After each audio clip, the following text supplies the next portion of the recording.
Hi friends. ఇద్దరు friends swimming కోసం ఒక చెరువు దగ్గరికి వెళ్ళారు. అందులో ఒక అతను అన్నాడు, నేను స్లోగా దిగుతాను, స్టెప్స్ ఉన్నాయి కదా, స్టెప్స్లోంచి 1 by 1 స్టెప్ దిగుతూ వస్తాను అండ్ వాటర్ టెంపరేచర్ అది చెక్ చేసుకున్న తర్వాత నేను వాటర్లో దిగుతాను అని చెప్తాను. అండ్ సెకండ్ ఫ్రెండ్, అరే అట్లా దిగితే బాగుంటుంది, నేను డైరెక్ట్గా జంప్ చేసేసి ఒకేసారి వాటర్లోకి వెళ్ళిపోతాను అని చెప్తాను. Now tell me, what is SIP, what is lump sum in this? Exactly. So ఎవరైతే స్టెప్ బై స్టెప్ ఫ్రెండ్ దిగుతున్నాడో ఆ ప్రాసెస్నే మనం ఇక్కడ ఎస్ఐపి అంటాం. ఎవరైతే బిగ్ జంప్ తీసుకుంటున్నారో ఆ ప్రాసెస్ని మనం మ్యూచువల్ ఫండ్ లాంగ్వేజ్లో లంసమ్ అంటాం. 2 waysలో కూడా ఇద్దరు ఫ్రెండ్స్ రీచ్ అయ్యే డెస్టినేషన్ ఒకటే, ఇద్దరు చెరువులో ఉన్న వాటర్లోకి దిగుతారు. బట్ ఇద్దరు experience will be different. Now let's understand what is exactly SIP and what is lump sum. SIP అంటే సిస్టమాటిక్ ఇన్వెస్ట్మెంట్ ప్లాన్. సో దీంట్లో ఎవ్రీ మంత్ ఒక చిన్న అమౌంట్ ఫిక్స్ చేసుకొని మంత్ ఆన్ మంత్ ఇన్వెస్ట్ చేసుకుంటూ వెళ్తాం. దీంట్లో అడ్వాంటేజ్ ఏంటంటే మార్కెట్ తగ్గినా పెరిగినా ఇదే డిసిప్లిన్తో అదే అమౌంట్ని ఇన్వెస్ట్ చేసుకుంటూ వెళ్తాం. సో దీంట్లో రూపీ కాస్ట్ యావరేజ్ అవుతూ ఉంటుంది.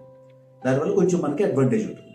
సో ఇది ఎవరికి ఉపయోగపడుతుందంటే ఎవరైతే శాలరీ మీద డిపెండ్ అయి ఉంటారో అండ్ ఎవరైతే మార్కెట్ వోలటాలిటీకి భయపడుతూ ఉంటారో, ఎవరి దగ్గర అయితే లంసమ్ అమౌంట్ ఉంటుందో ఇన్వెస్ట్ చేయడానికి, ఎవరైతే డిసిప్లిన్ కూడా ఎక్స్పెక్ట్ చేస్తారో ఇన్వెస్ట్మెంట్లో, వీళ్ళకి ఈ ఎస్ఐపి ప్రాసెస్ వెల్ సూట్ అవుతుంది.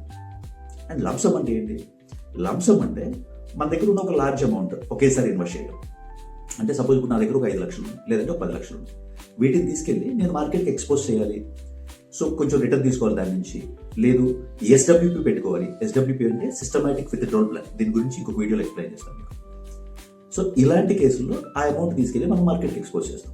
ఇది ఎవరికి ఉపయోగపడుతుంది అంటే, సో ఎవరి దగ్గర అయితే అడిషనల్ అమౌంట్ ఉంటాయి, లేదంటే కొంత బోనస్ వచ్చింది, ఈ బోనస్ ఎక్కడో చోట ఇన్వెస్ట్ చేయాలి, లేదు మార్కెట్ ఇప్పుడు పడిపోయి ఉంది, మార్కెట్ తక్కువలో ఉంది, సో ఇలాంటి టైంలో ఇన్వెస్ట్ చేయాలనుకున్న వాళ్ళకి, సో ఇలాంటి వాళ్ళకి ఈ లంసమ్ బాగా వర్క్ అవుతుంది. అండ్ దాంతోపాటు ఎవరైతే కొంత రిటైర్మెంట్ ఫండ్ ఉండి నాకు రేపటి నుంచి పెన్షన్ లాగో లేదంటే రెగ్యులర్ ఇన్కమ్ లాగో కావాలి అనుకుంటారు, అలాంటి వాళ్ళకు కూడా ఇది బాగా సూట్ అవుతుంది. అందరికి వచ్చే కామన్ డౌట్ ఇప్పుడు, ఎస్ఐపి బెస్టా లంసమ్ బెస్టా? మోస్ట్ ఆఫ్ ది కేసెస్లో చాలా మందికి ఎస్ఐపిఏ బెటర్గా వర్క్ అవుతుంది అండ్ చాలా కొద్ది మందికి లంసమ్ వర్క్ అవుతుంది. బట్ లంసమ్ వర్క్ అవ్వాలి ప్రాపర్గా అంటే you should have a proper guidance. So ఎప్పుడు ఇన్వెస్ట్ చేయాలి, ఎలా ఇన్వెస్ట్ చేయాలి, దేంట్లో ఇన్వెస్ట్ చేయాలి దానికి గైడెన్స్ ఉండాలి.